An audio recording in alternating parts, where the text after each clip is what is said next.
OK， 我刚刚收到这么大的一个箱子啊，然后这个是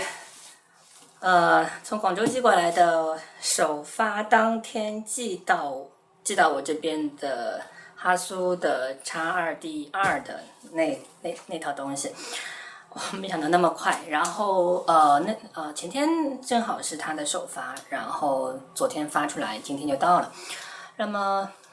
大家都看到了很多的这个 UP 主的那个视频，那他们是第一时间拿到的这个媒体的这个测试样机啊，但是这台是我实打实自己花钱买的，所以给大家做一个开箱，然后聊一下一些我想说的一些问题。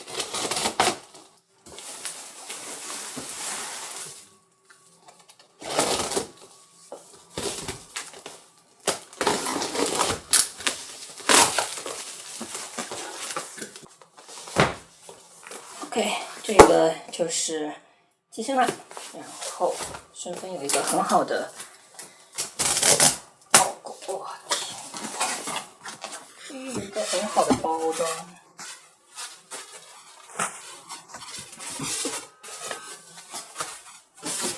然后呢，因为我前面我之前的那套907呢，我是全部出掉了，我把镜头也全部出掉了。然后我现在再入这个 XCD 的这个系统的话呢，我就一起配了一支75P 的那个镜头。其实我觉得75P 对我来说还是，因为我没用过这个75P， 28P 和那个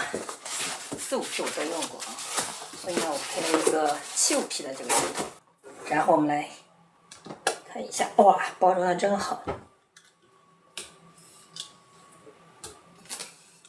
那 X2D2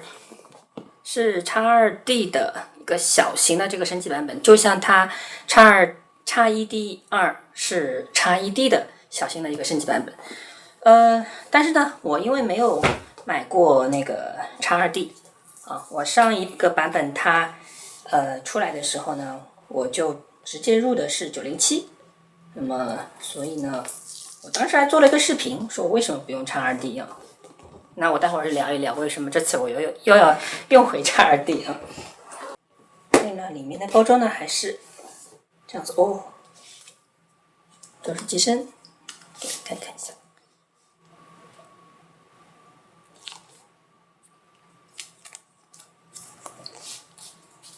OK。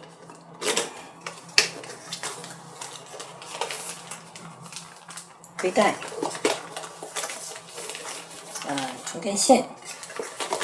然后是一个充电头。这次呢，它这个所谓的这个石墨灰啊，其实我觉得没有那么灰，它比上次的那个黑呢稍微灰了一点。但我原来很喜欢黑颜色，但是我突然觉得这个灰也很好看，因为它整体就是一个很完整的一个石墨灰的这个风格，所以浑然一体。然后握持的也非常好。然后今年的这个握持呢，它换了一个门皮的这个纹理，我觉得很握得非常 lock。OK， 再开一下这个是镜头。OK， 这个镜头那不用我多说了啊，现在我把它装到机身上去。丝滑，握持也很好，长短也正好，非常好看。然后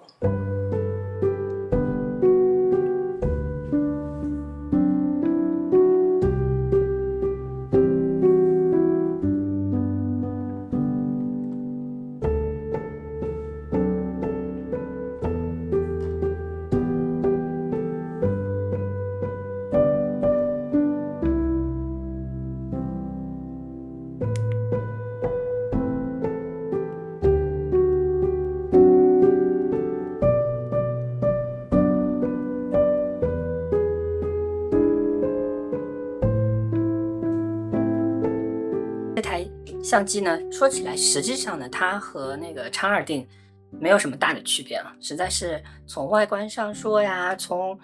很多方面呢，其实没有大的区别。但是那么据说呢，这次的这个升级啊，有巨大的进步，特别是对焦的方面有巨大的这个进步。一个是防抖，一个是对焦，是我这次最喜欢的这么一个东西。那么你带着这台相机出去呢，你就意味着说，几乎你是不用带三脚架，除非你要做长曝。那么我目前的这个主力的这个创作的工具呢，实际上是阿尔帕加菲斯，大家也知道。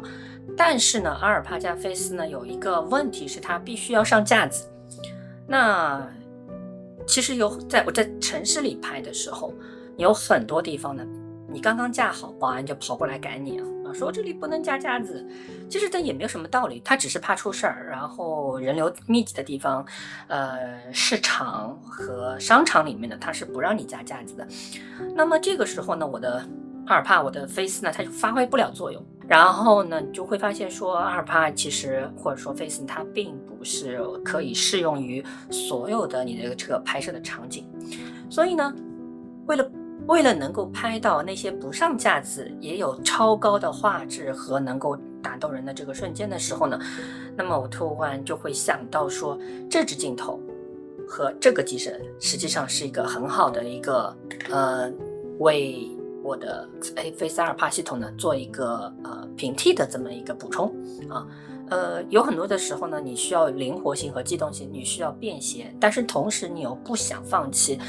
高画质的这个需求的时候，那么它就是一个最好的一个选择。所以呢，这支镜头并不是我的这个主力的这个创作工具所以呢，我选了 P 镜头而不是 V 镜头。当然我也并不觉得，我个人并不觉得 P 镜头和 V 镜头会有巨大的这个差距，而相反，我喜欢 P 镜头是因为它足够小，它足够好。当然你说要追求极致的那种画质极致的画质，那我有菲斯那我有阿尔帕，对不对？所以我不需要那么在这台机身上实现极致的这个画质所以呢，在两相取舍之间呢，我就觉得说，这个是可以一个非常灵活的创作工具。对，它对我来说是一个灵活的创作工具，而阿尔帕和菲斯呢是一个严肃的创作工具，我得扛着很多的东西，好好的去构图、去构思、去拼接，这是它的优势。但是在你需要灵活性、便携性的时候，这台才是它的这个优势。这个就是我，这个就是我选择这台新的这台相机的这个原因。好，我们今天就到这里，下次再见，拜拜。